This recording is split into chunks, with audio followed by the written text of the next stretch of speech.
One tool you might use to draw lines is the pencil tool. Shown here in the Tools panel, you can also access the pencil tool using the Y key. Let's select the pencil tool in the Tools panel and come down to the bottom to the context-sensitive area we mentioned in the last video. You'll see there are two buttons that apply to the pencil tool. The first allows you to draw using the object drawing mode, which we'll discuss in detail in the next chapter. For now, let's just make sure that's off.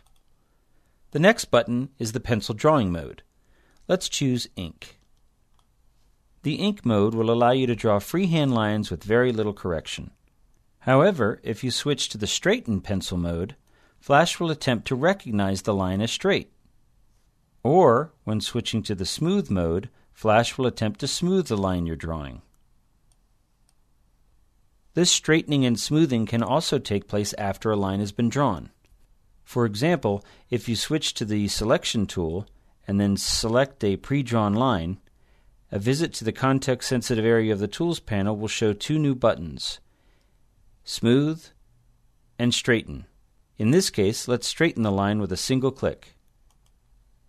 Similarly, if you select a curved line, you can click the Smooth button until you're happy with its curvature. 1 click, 2 clicks, 3 clicks.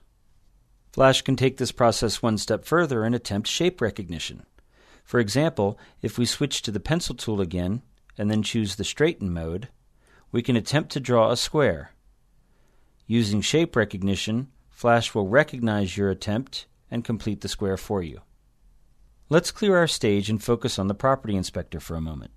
Let's switch to the Selection tool, drag over everything to select, and then hit Delete. Now let's switch back to the Pencil tool and look at the Property Inspector. Let's focus on Stroke Color and Stroke Height. Stroke color is self-explanatory and is the color of the line. Let's switch to dark red. Stroke height is the thickness of the line in pixels. Let's give it a setting of 5. Now when we draw a line on the stage, it'll be much thicker and in red. We still have our straightening mode on, so let's go back to Ink. Now we can scribble to our heart's content. We'll focus on the remainder of the Property Inspector when we switch to the next tool. Freehand is great, but ordinarily you'll want more precision when you create vector artwork. Let's take a look at the Line tool. Again, before we start, we'll choose the Selection tool, drag over everything, and hit Delete. Now let's switch to the Line tool. The Line tool does exactly what you think it will do. It draws straight lines.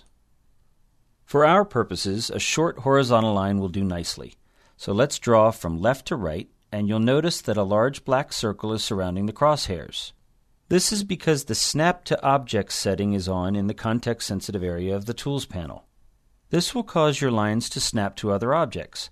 For example, if we draw from here toward the diagonal line, you'll see it snap. As you saw earlier, this is also useful for drawing straight lines. Now let's zoom in on our line. Let's switch to the magnifying glass and draw a marquee around the line until it fills our screen. Now that we're zoomed in nice and tight, let's switch back to the Selection tool and select our line. I want to focus on the End Caps property here in the Properties Inspector. By default, Flash will put a cap on the end of each line. Usually it's this round end cap. This can be a real problem when trying to match the exact length of a line, or when joining two lines together to form a corner.